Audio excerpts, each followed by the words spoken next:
지난 시간에 우리는 빛의 자녀들처럼 행하라 라는 말씀을 함께 했습니다. 빛의 자녀들처럼 행하라 라고 하는 것은 이런 것이죠. 우리의 오늘을 최선을 다하는 겁니다. 그리하여 여전히 일하시는 하나님을 확인하는 겁니다. 이게 빛의 자녀들처럼 행하는 것이죠. 하나님의 뜻을 알 수 있는 방법은 오늘을 최선을 다해 사는 것, 이렇게 얘기했습니다. 그렇기 때문에 하나님, 이 사람과 결혼하는 게 맞습니까? 라는 하나님의 뜻을 구하는 그 기도는 어떻게 한다고 그랬죠? 하나님이 절대 침묵하신다고 했습니다. 그런데 하나님의 뜻이 드러나는 것은 무엇을 통해서 우리가 보고 확인하게 되느냐 하면 따뜻하고 진심으로 내 배우자를 대하려고 힘쓸 때 확인됩니다. 나와는 다른 모습을 갖고 있는 그 상대를 품기 위해서 나를 포기할 때 하나님의 뜻이 무엇인지가 확인됩니다. 그리고 그를 귀하게 여기고 높여주기 위해서 나는 무엇을 해야 할까를 고심하고 노력할 때 비로소 하나님이 내게 원하시는 뜻이 확인된다는 말입니다. 내가 저 사람과 결혼하는 게 맞습니까? 라고 하는 것만으로 되지 않는 것이 바로 그것입니다. 살아야 경험되는 겁니다. 살아야. 그래야만 하나님께서 나를 어떤 존재로 빚으셨는지, 그리고 거기에는 어떤 계획과 뜻이 있는지가 비로소 우리가 살아갈 때에 드러나는 겁니다. 확인되는 겁니다. 그러니 우리가 오늘의 최선을 다해 살아간다면 하나님께서 내 인생에서 하고 계시는 일들이 무엇인지가 우리에게 고스란히 확인되고 경험될 수 있는 겁니다. 그래서 우리는 빛의 자녀들처럼 행하는 겁니다. 이게 소극적인 측면입니다. 하나님의 뜻이 우리에게 비추이고 그리고 그 비추인 것들을 쫓아 살아가는 거죠. 그래서 하나님의 최선과 우리의 최선은 그렇게 오늘 안에서 맞물려 있습니다. 그럼 빛의 자녀들처럼 행하라 라고 하는 적극적인 측면은 뭘까요? 그것은 바로 하나님께서 이 세상을 창조하시고 사랑하시는 것이 무엇인지를 우리로 알리는 겁니다. 우리가 있는 그 자리에서 하나님이 이 세상을 창조하신 이유와 뜻, 그리고 이 세상을 여전히 보존하시고 이끄시는 이유와 뜻을 알리는 겁니다. 이게 바로 빛의 자녀들처럼 행하는 거죠. 그게 바로 11절에 나오는 말입니다. 너희는 열매 없는 어둠의 일에 참여하지 말고 도리어 책망하라, 이렇게 합니다. 우리가 빛의 자녀들로 행하는 일은 책망하는 일입니다. 여기서 책망하라, 이것은 한국적인 이해가 있어서 가르치고 꾸짖는다는 뜻을 우리가 금방 더 받아들입니다. 근데 헬라어 동사로 이 책망하다라는 말은 꾸짖는다는 뜻이 아니고요. 실체를 폭로한다는 뜻입니다. 실체를 폭로하다. 이게 여기서 책망하라라는 말의 의미입니다. 즉, 세상에서 하나님께서 마련하시고 이루시고 보존해 가시는 그 모든 것들을 우리가 비로소 무엇인지를 드러내는 일을 해야 한다는 겁니다. 그러면 여기서 폭로하는 것은 무엇이 될까요? 거기에 하나님이 일하신다는 것을 거부하는 걸 말합니다. 거기서 하나님이 계시고 하나님이 경영하시고 통치하고 계신다는 것을 반대하는 모든 것들을 말하는 겁니다. 그것을 11절에서는 어둠의 일이라고 합니다.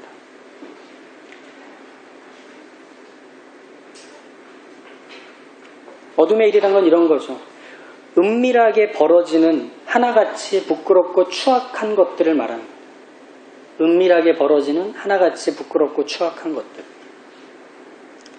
만약에 이게 은밀히 벌어지지만 부끄럽지 않은 것이라면 권장하지 않겠습니까? 캠페인을 벌이지 않을까요? 우리가 몰래 숨어서 은밀히 하고 있는 모든 것들은 나에게도 유익하지 않고 다른 사람에게도 유익을 끼칠 수 없는 일이 다일 겁니다. 그렇지 않습니까? 그래서 추악하고 부끄러운 일이라고 얘기하는 겁니다. 12절에 보시면 그들이 은밀히 행하는 것들은 말하기도 부끄러운 것들이라, 어둠의 일을 하는 것은 그렇게 부끄럽고 추악한 것들 뿐이라는 겁니다. 그 자신에게도 이익이 되지 않고 주변에도 유익을 끼치지 못하는 것들이죠. 우린 그런 일을 봤을까요? 그런 은밀한 일? 뭐 애들이 엄마 생일이라고 서프라이즈 한다고 해서 막 숨어가지고 자기들끼리 속닥속닥하고 이렇게 하는 걸 은밀한 일이라고 한다면 그건 부끄럽고 추악한 일은 아닐 겁니다. 근데 여기서 말하는 그 어둠의 일이라는 것은 하나님이 여기에 주인이시며 책임자시며 이 모든 것들을 마련하신 하나님이라는 것에 대한 거부의 자리입니다. 내가 여전히 주인이 되어 내 인생을 책임지고 내 인생을 이끌어가려고 하는 모든 시도만 남겨진 자리를 말합니다. 그런데 거기서는 사람들에게 드러내고 싶고 알리고 싶은 것들이 있을 겁니다. 한번 생각해 보십시오. 드러내고 알리고 싶은 것들은 내가 숨어서 하고 싶은 일들을 지속시키기 위해 앞에다 꾸며놓는 것입니다. 나는 괜찮은 사람이야. 나는 해가 되지 않는 사람이야 라는 것을 어필을 해야만 내가 하고 싶은 그 은밀하고 어두움의 일들을 계속 지속할 수 있습니다. 안 그러면 어떻게 되죠? 더 못하게 돼요. 끌려가요. 사람들한테 지탄을 받아서 그 일을 할 수 없는 자리로 내몰릴 수밖에 없을 겁니다.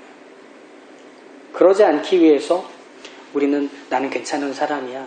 나는 유능한 사람이야. 나는 너희에게 쓸모있는 사람이고 해가 되지 않는 사람이야 라는 걸 보이려는 겁니다.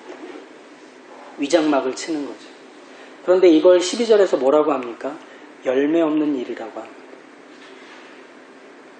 사람이 해가 없고 친절하고 유능한데도 그게 그 사람이 갖고 있는 좋은 것, 아, 저 사람이랑 같이 하면 도움이 돼 라고 하는데도 불구하고 그게 열매를 만들지 못한다는 것. 우리는 교회에 다니진 않지만 신앙은 없지만 착한 사람들을 많이 만나요. 그리고 저 사람 법 없이도 살 사람이라고 여길 그 칭찬을 받는 사람들을 보게 됩니다. 근데 우리는 그 사람들에게 그 사람들의 실체를 폭로해야 하는 사람입니다. 이게 얼마나 힘든 일이겠습니까? 폭로한다라는 것은 이런 것이 아닙니다. 그것이 알고 싶다 같이 김상중 성대모사 연습했는데 안 됩니다. 하면 안 될 것 같아서 그것이 알고 싶다 같이 잘못된 걸 들춰내고 틀린 것들을 지적하면서 폭로한다는 그런 뜻이 아닙니다. 오히려 그렇게 말하면 믿지 않는 이들 세상은 더 귀를 안 기울일 겁니다. 아, 그래 너네만 잘났구나. 너네만 그렇게 살다 천국 가겠다는 거구나. 이걸로 우리를 거부할 겁니다. 그러면은 그리스도인은 어떤 존재로 전락이 되느냐면 자동차의 경적 정도밖에 안 됩니다. 자동차의 경적이 어떤 건지 아시죠? 신경질 나요. 그러니까 앞차가 신호를 받았는데 안 가고 있잖아요. 그럼 뒤에서 빵 하죠. 보통 그렇게 딴짓하고 있는 건 두 가지입니다. 백미러를 보면서 코를 파거나 휴대폰을 보고 있는 둘 중 하나, 두 가지 한꺼번에 하거나. 그러니까 딴짓하고 있는 건 분명하죠. 그때 뒤에서 빵 하면 아우 내가 딴짓하고 있구나 하고 정신 차려서 이렇게 가지만 어떤 여운이 남죠? 기분이 나빠요. 그 빵 소리 들은 거에 기분이 상해요. 그렇지 않습니까? 우리가 세상을 향해서 빛의 자녀들이라고 한다는 게 이 경적 정도라면 그럼 세상은 우리에 대해서 관심 없고 우리의 말에 귀 기울이지 않을 겁니다. 이 정도가 폭로하는 것이라면 말이죠. 오히려 우리의 존재와 우리가 하는 말과 우리의 삶이 세상 사람들로 하여금 유익한 것이 되어야 합니다. 그들에게 필요한 것을 제공할 수 있는 우리여야 합니다. 우린 거기까지 가야 합니다. 그럼 그게 어떤 걸까요? 우리가 살아가는 현실 세상에서는 탁월함, 유능함, 그리고 가지고 있음, 부요함, 이것들로 자신을 증명하라 하는 현장입니다. 누가 얼마나 잘 살아갈 수 있느냐, 이것은 얼마나 가지고 있느냐를 통해서 보입니다. 어디서 사는지를 통해 보입니다. 무엇을 할 수 있는지로만 판가름됩니다. 그러니까 세상에서 뒤처지지 않기 위해서 더 가져야 하고 더 일해야 하고 더 공부해야 되고 더 자신을 가꿔야 되고 더 기능을 습득해야 하는 것으로 우리는 세상을 사는 방식을 배웠습니다.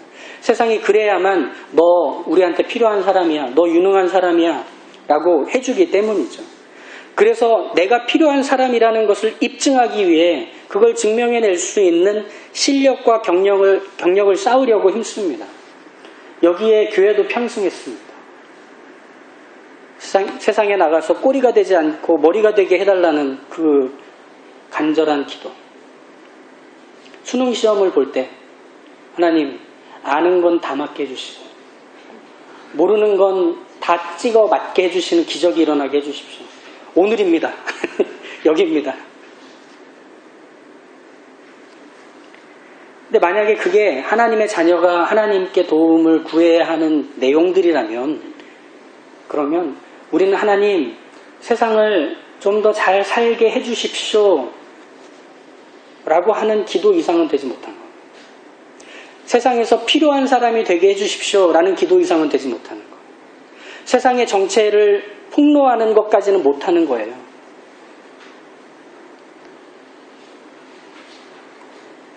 하나님이 그런 식으로 우리를 도우시고 인도하시면 세상에서 우리가 탁월하고 유능한 사람이라는 것을 증명해서 거기서 하나님의 나라를 세우는 압도하는 인생이 될 거라고 하나님께 요구하는 거죠. 하나님 우리가 그거 할 테니까 하나님은 우리의 뒤만 봐주십시오. 우리가 해달라는 거 해주십시오. 청년부 때 저희 청년부 목사님이 그렇게 피토하며 기도하셨던 기억납니다. 하나님 우리 청년부에서 대통령 나오게 해주십시오. 그래서 이 대한민국을 믿음으로 다스리는 대통령 되게 나오게 하나님 도와주십시오 하면서 막 그 피를 토하셨던 그 목사님 계십니다. 방글라데시에 계시는데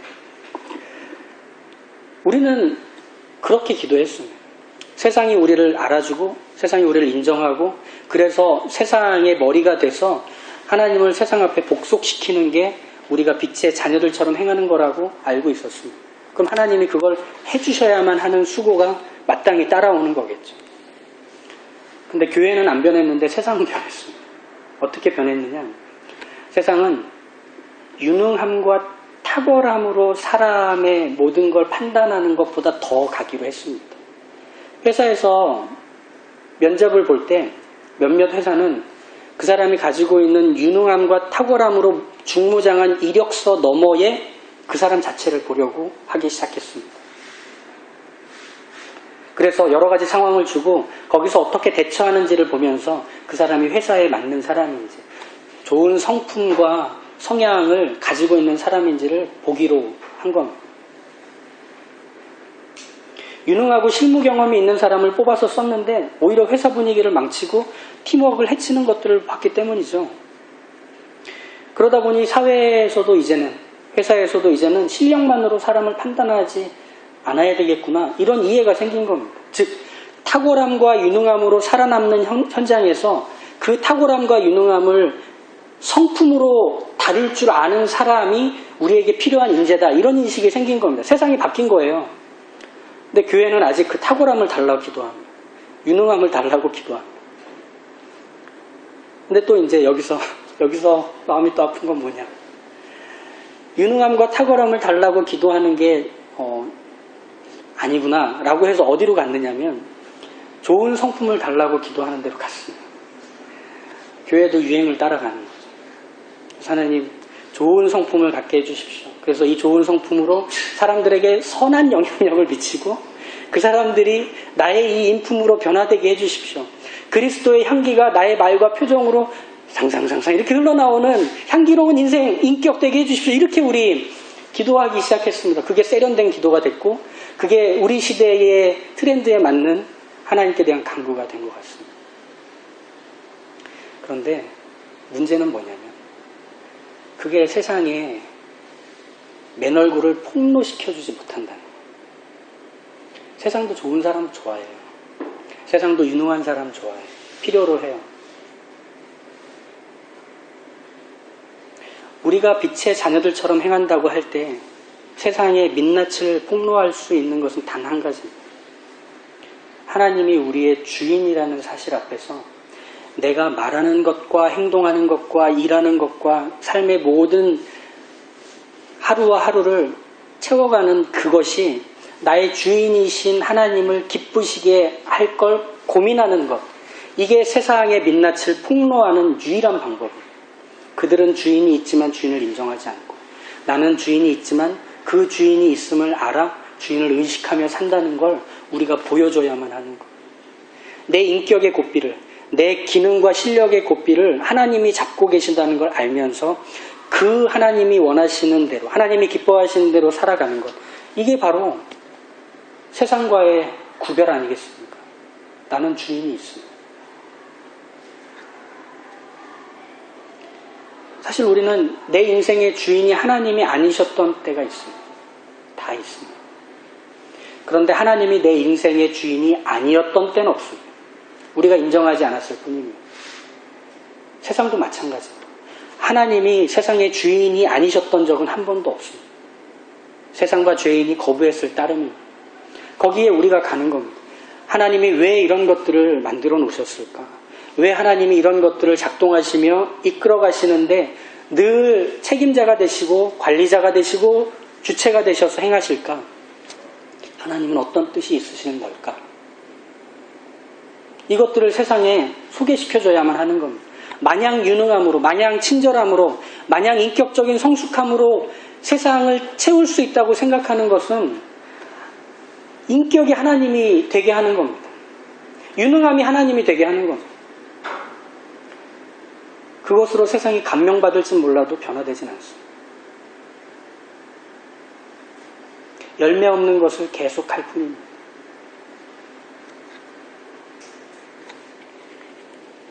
우리의 구별은 거기에서 시작해야 되는 거죠. 그래서 10절에 나오는 대로 주를 기쁘시게 할 것이 무엇인지 시험하여 보라. 여기서 시험하여 보라. 이것은 분별하라는 겁니다. 살피라는 겁니다. 예전에는 내 뜻대로 살아가는 게 전부였지만 이제는 하나님이 기뻐하시는 대로 살겠습니다. 인 겁니다. 그게 무엇인지 고민하겠습니다. 인 겁니다. 근데 여기서의 고민은 우리가 생각하는 것보다 상당한 깊이와 치열함을 담보합니다. 무엇이냐면 우리는 이렇게 생각하곤 해요. 신앙은 좋은 사람 되는 것이 목표인 거라 생각해요. 그래서 내가 신앙을 갖고 있으면 사람들한테도 욕 안 먹고 사람들에게도 유익이 되는 그런 사람이 되어가는 것이라 생각해요. 하지만 신앙은 하나님의 주인 되심을 인정하는 것 뿐입니다. 내가 어떤 사람이 되어가는 것은 그 하나님이 키워가시는 과정일 뿐이에요. 내가 혼자 쑥쑥 크는 게 아니라. 이 사실을 놓치면 안 되는 겁니다. 이게 어디서 드러나는지 아십니까? 내가 좋은 사람이 되기 위해서 하나님께 우리가 간구하는 것은 하나님, 제가 이런 성격의 모난 부분이 있습니다. 하나님, 제가 오늘도 누구에게 바른 말해서 상처 줬습니다. 하나님, 제가 제 욕심을 부리고 제가 이기적으로 행동해서 이런 일들이 일어났습니다. 하나님, 저를 용서해 주십시오. 이런 부분에서 저를 개선시켜 주시고 보완해 주시고 변화되게 해 주십시오. 우리 이렇게 기도하지 않습니까? 반쪽짜리만 하고 있는 거. 하나님이 마치 내 인생의 모자란 부분들만을 책임지고 그것을 맡아 감당하시는 하나님인 양 생각하는 겁니다. 아니요. 하나님의 주인 되심은 어디까지 가느냐면 내가 가지고 있는 기질상 잘하고 성향상 익숙한 것까지를 하나님께 드려야 하는 겁니다. 이거 하나님 어떻게 해야 합니까?까지 가는 겁니다. 한 지체가 저에게 이렇게 말해 주었습니다. 목사님, 저는 목사님이 가지고 있는 그 따스함이 지켜지도록 기도하겠습니다. 이렇게 저에게 얘기해 주셨습니다. 너무 놀랐어요. 처음 들어본 기도였어요. 왜냐하면 따스함은 제가 원래부터 가지고 있는 거거든요. 태어날 때부터 저희 엄마가 너 어쩜 이렇게 따스하니? 네가 나와줘서 고맙다. 뭐 이렇게 하셨거든요. 저는 항상 제 주변에 이렇게 친절하고 따스하게 사람을 대하고 사람 대 사람으로 마주하는 것들이 늘 자연스럽고 그게 늘 행복했던 사람입니다. 그래서 끄덕이신 분들은 나도 그래죠? 네. 우리과인 거죠, 우리과. 네. 근데 하나님을 기쁘시게 한다는 건 내가 가지고 있는 이 따스함까지 하나님이 어떻게 하기를 원하시는지 맡겨야 하는 것. 여기까지 가야 합니다. 하나님, 내가 가지고 있는 사람들을 향한 친절함과 따뜻함이 하나님을 어떻게 기쁘게 할 수 있습니까? 이건 그냥 가지고 있는 거니까 이걸로 하나님께 영광 돌리고 부족한 걸 하나님께서 메꾸시길 바라는 게 아니라 이 모든 것들을 사용해서 하나님이 여전히 지금 일하고 계시고 하나님의 계획과 뜻은 내 인생 가운데서 성실하게 이루어지고 있다는 걸 내가 확인하려면 우리는 어떤 한계를 우리 편에서 정할 필요가 없는 겁니다. 못하는 것으로도 하나님이 일하시고 잘하는 것으로도 하나님이 일하시는 겁니다. 성공한 것으로도 하나님이 일하시고 실패한 것으로도 하나님이 내 인생에서 당신의 뜻을 보이신다는 겁니다. 세상은 그거 못해요. 못하고 부끄러운 건 감춰야 하는 거고 잘하는 건 키워서 그걸로 자기를 증명해야 하는 것이라고만 배웁니다. 아니요. 그건 좋은 사람 되는 것 이상으로 가지 못합니다. 우린 거기보다 더 가야 합니다. 그게 바로 13절의 얘기죠. 책망을 받는 모든 것은 빛으로 말미암아 드러나나니 드러나는 것마다 빛입니다. 저거 하나님이 주인 되신 소유야. 저거 하나님이 작정하셔서 마련해 놓으신 이유와 뜻을 담은 물건이고 사람이고 인생이고 환경이야. 우리만 말할 수 있어요. 주인이 누군지 알기 때문에. 그래서 폭로해서 쓸모없다고 말하는 게 아니라 폭로해서 가치와 이유를 증명하는 게 우리인 거예요. 아, 그건 그렇게 하는 거야. 그건 우리의 주인이 그렇게 하라고 하신 거야. 우리만 말할 수 있는 거예요. 이걸 증명하는 사람이에요. 그래서 14절의 선언은 당시 초대교회 때 세례를 받을 때 사용했던 문구라고 알려져 있습니다. 잠자는 자여 깨어 죽은 자들 가운데서 일어나라. 그리스도께서 너에게 비추이시리라. 이거죠. 우리는 죽은 자가 아닙니다. 생명을 가진 자입니다. 그럼 우리가 생명을 갖고서 해야 되는 일은 생명을 주신 분께 어떻게 해야 됩니까를 물으며 오늘 눈을 뜨는 겁니다.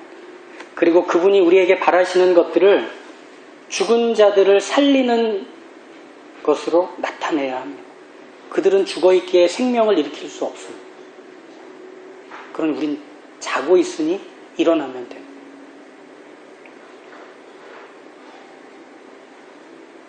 이게 우리가 부름받은 거죠.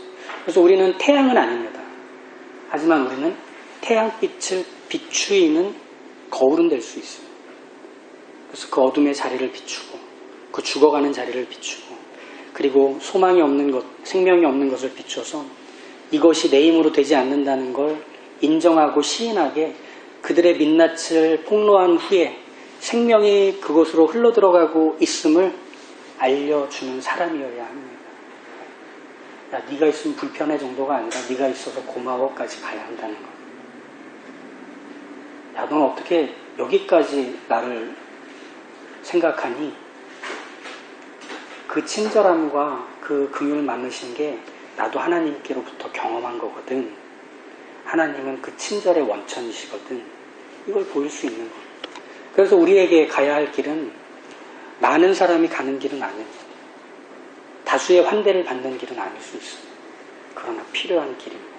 생명을 살려야 빛을 비춰야 하는 길이기 때문에 우리가 이 자리에 부름받았음을 기억하시고 우리의 말과 행실에서 비추어 살리는 것까지를 하나님이 우리에게 맡기셨다는 사실 앞에서 진지함과 감동으로 우리의 그 오늘과 내일을 살아내시기를 간절히 축복합니다.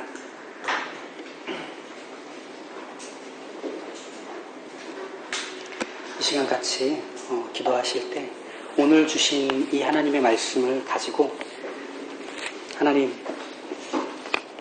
저 자신을 위해서 바라고 소망했던 삶이 이제는 누군가에게 생명을 주고 변화를 주고 그 인생이 하나님을 만날 수 있게 되는 것까지 확장해야 됨을 오늘 말씀으로 확인하였습니다. 하나님, 나 하나 천국 가는 걸로 끝나는 인생이 아니라 함께 손잡고 그 생명의 길로 이끄는 것까지가 내 몫임을 알게 하소서. 거기에 나의 부르심이 있음을 알게 하소서. 그렇게 비추며 드러내며 생명을 이루는 인생 되게 세상 앞에 살게 하여 주시옵소서. 우리 같이 기도하겠습니다.